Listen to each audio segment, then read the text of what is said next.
Hello, good morning students. How are you? कैसे हैं आप सब? तो हम पढ़ रहे थे क्या, हमारा फर्स्ट चैप्टर है रसायन विज्ञान की कुछ मूलभूत अवधारणाएं। तो इसमें हमने पढ़ लिया था, हमने पढ़ाया था आपको कि रसायन विज्ञान क्या है। रसायन विज्ञान की परिभाषा बताई थी हमने लास्ट क्लास में। फिर उसके बाद हमने पढ़ा था रसायन विज्ञान के महत्व,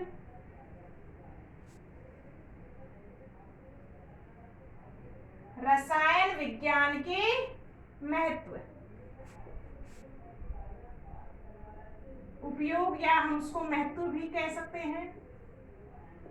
तो आज हम पढ़ाएंगे, नेक्स्ट टॉपिक लेंगे इस क्लास का। नेक्स्ट टॉपिक है हमारा द्रव्य व उसकी प्रकृति। तो टुडे माय टॉपिक इज द्रव्य। और द्रव्य को हमने क्या बोला है? पदार्थ भी कह सकते हैं। द्रव्य एवं उसकी प्रकृति, द्रव्य एवं उसकी प्रकृति। हेडिंग क्या डालेंगे आप? हम आज पढ़ेंगे मैटर के बारे में, द्रव्य एवं उसकी प्रकृति। देखो, सबसे पहले बात है कि द्रव्य है क्या, परिभाषा। हमने आपको समझा दिया है कि द्रव्य क्या है। जैसे मेरे पास ये पेन है, अब इसने स्पेस में कुछ ना कुछ जगह ली है और इसमें क्या है, मास भी है, तो ये क्या है? एक द्रव्य है, पदार्थ।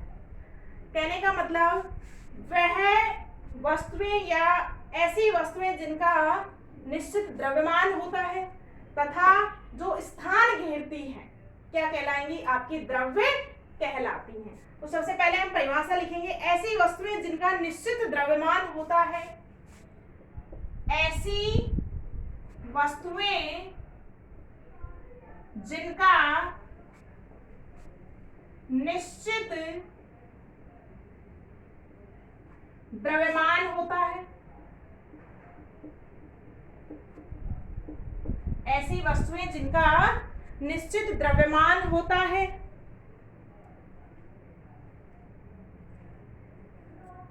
द्रव्यमान होता है, जो स्थान घेरती है,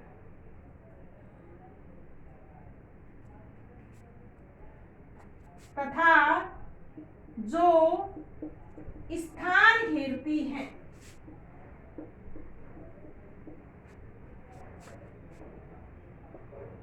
स्थान घेरती है क्या कहलाएंगी? आपका पदार्थ या द्रव्य कहलाती है। और जिनकी उपस्थिति हमारे शरीर की किसी भी इंद्रिय द्वारा निश्चित की जा सकती है। और भी हम कह सकते हैं इसकी बात, और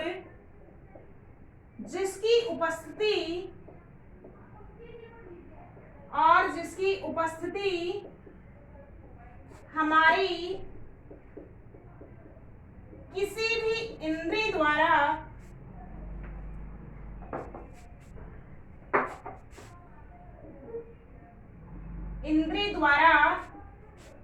निश्चित की जा सकती है।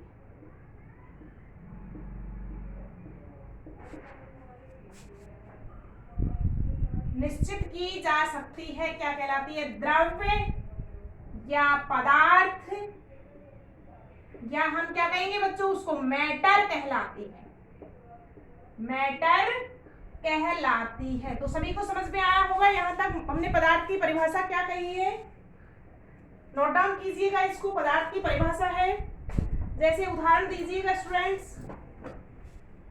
एग्जाम्पल की बात करते हैं हम, उदाहरण की बताइए।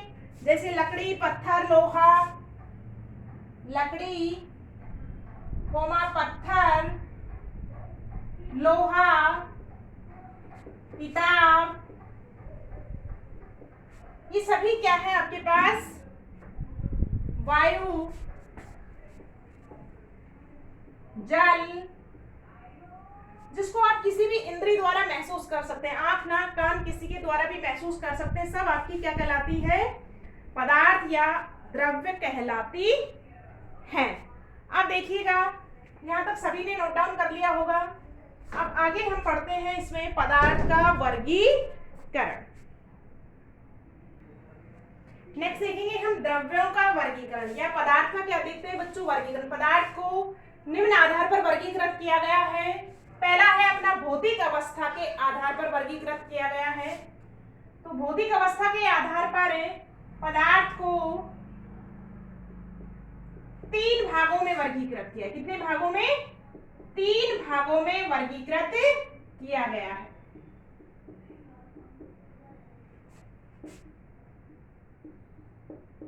तीन भागों में वर्गीकृत किया गया है, जिसमें पहला है हमारे पास ठोस पदार्थ, जिसको हम क्या कहते हैं? सॉलिड। देखो ठोस किनको कहेंगे? वे पदार्थ जिनका आकार व आयतन दोनों निश्चित होता है, क्या कहलाएंगे? ठोस कहलाते हैं।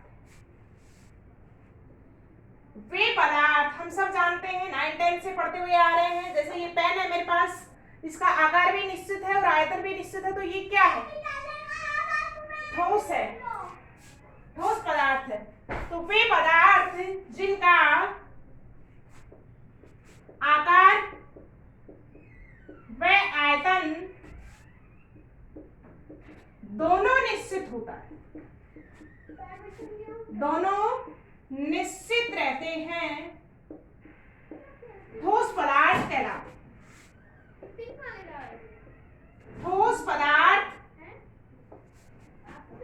पदार्थ कहलाते हैं। दूसरा, और हम इसको कैसे पहचानते हैं, कैसे वर्गीकृत किए गए? देखो जो इनके कण होते हैं, मान लो मेरे पास ये ठोस पदार्थ, इसके जो मॉलिक्यूल्स हैं या जो कण हैं, उनके अंदर कैसे बल होंगे? वो एक दूसरे से क्लोज पैक्ड होते हैं, उनके अंदर प्रबल आकर्षण बल होते हैं, इसलिए इनका आकार क्या रहता है? निश्चित रहता है। तो दूसरा पॉइंट हम क्या लिख सकते हैं? ठोस पदार्थों के अवयवी कण।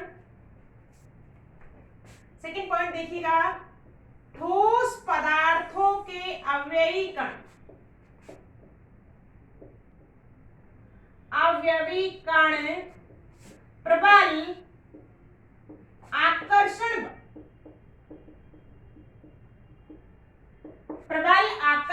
बलों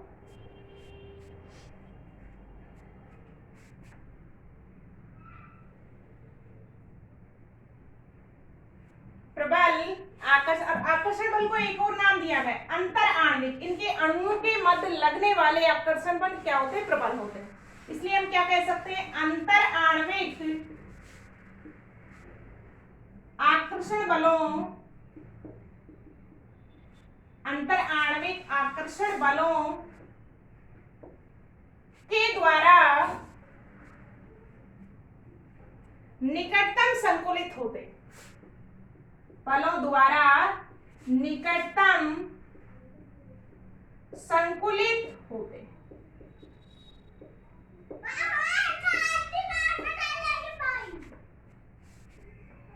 संकुलित होते हैं। तो ये दो मेन गुण हैं किसके? ठोस पदार्थ के। उदाहरण देखिएगा ठोस पदार्थ का, जैसे सभी धातुएं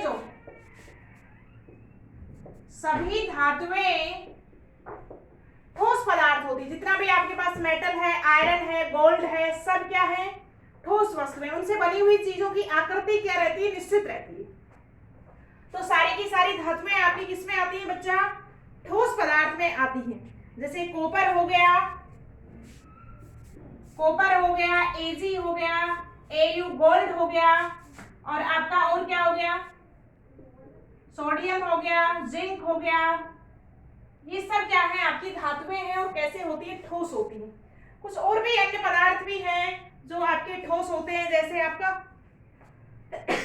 आपका हो गया कैल्शियम कार्बोनेट,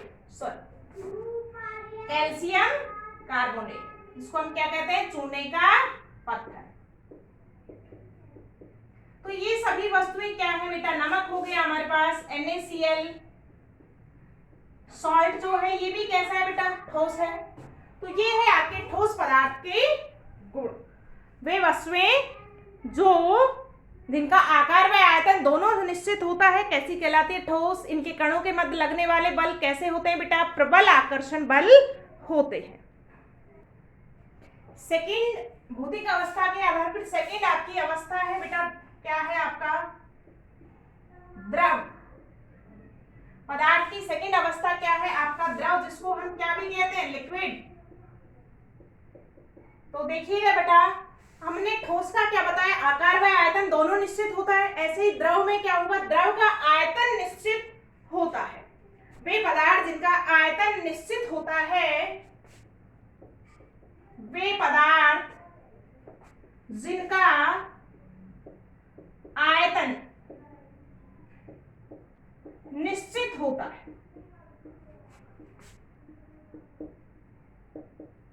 अब देखिएगा, जैसे पानी है, क्या है, लिक्विड है, द्रव है।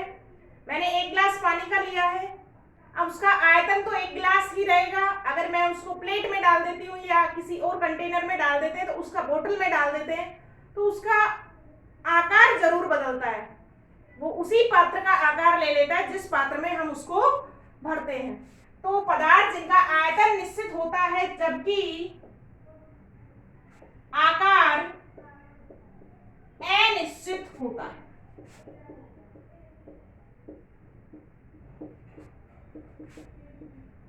द्रव कहलाते हैं। कैसे कहलाते हैं, द्रव पदार्थ कहलाते हैं।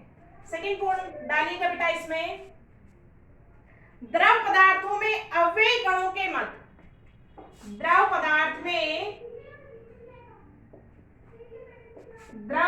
में अवयवी कणों के मध्य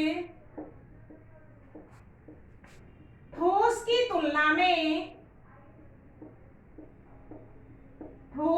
तुलना में दुर्बल आकर्षण बल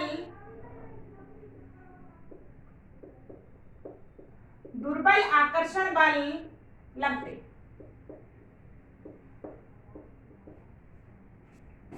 दुर्बल आकर्षण बल लगते हैं, जिसके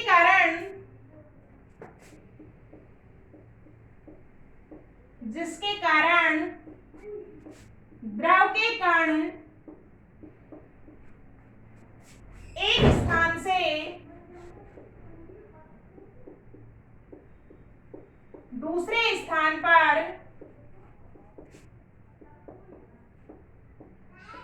गति कर सकते हैं। क्या कर सकते हैं बच्चा, गति कर सकते हैं। जैसे आपने पानी, जैसे मैंने ये पेन यहाँ पे रखा है, यही मिलेगा। आपने पानी को जैसे डाला वो आपका गति कर जाता है। ठीक है, तो ये थी आपकी बात द्रव की। उदाहरण देखिएगा, द्रव का सबसे अच्छा उदाहरण है अपने पास जल, H2 जिसको बोलते हैं। और बताइए अल्कोहल, अल्कोहल आपका द्रव है C2H5OH। और भी बहुत सारे पदार्थ आपके द्रव हैं, बेंजीन है, कार्बन टेट्राक्लोराइड है, सभी पदार्थ क्या है बेटा आपके द्रव है। जैसे बेंजीन हो गया, बेंजीन C6H6, ये सभी पदार्थ क्या है बेटा, द्रव है। नेक्स्ट तीसरी अवस्था है हमारे पास गैस अवस्था। तीसरी अवस्था है बेटा अपने पास गैस। देखिएगा, गैस किनको कहेंगे, जैसे ऑक्सीजन हो गया, एयर है, वो गैस है। वे पदार्थ जिनका आकार व आयतन दोनों अनिश्चित होता है क्या कहलाते हैं, आपके गैस कहलाते। देखिए गैस को आपने देखा है, कोई आकार है गैस का, कोई आकार नहीं है। किसी भी कंटेनर में डालोगे तो भी आपका मॉलिक्यूल्स क्या है, रिलीव हो जाते हैं। इनके जो कण है उनके मध्य लगने वाला आकर्षण बल अत्यंत क्या होते हैं, दुर्बल होते हैं। अतः गैस के अणु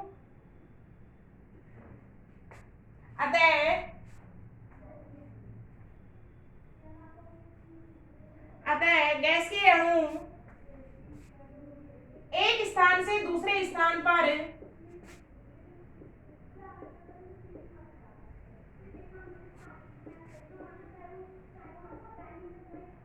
स्वतंत्र रूप से गति कर सकते हैं। क्या कर सकते हैं बेटा, गति कर सकते हैं। तो ये था आपका ठोस, द्रव और गैस। इसके उदाहरण, गैस के उदाहरण देखिएगा। जैसे अपने पास कौन सी हो गई, O2 गैस हो गया, ऑक्सीजन हो गया, N2 हो गया, CO2 गैस हो गई। ये सब क्या है बेटा, गैस है। तो पहला वर्गीकरण अपना समाप्त होता है भौतिक अवस्था के आधार पे। नेक्स्ट क्लास में हम पढ़ेंगे वर्गीकरण किसके आधार पर? रासायनिक संगठन के आधार। ओके बेटा, नेक्स्ट क्लास में कंटिन्यू करेंगे। ऑल द बेस्ट, अच्छे से नोट डाउन कीजिएगा इसको। Thank you.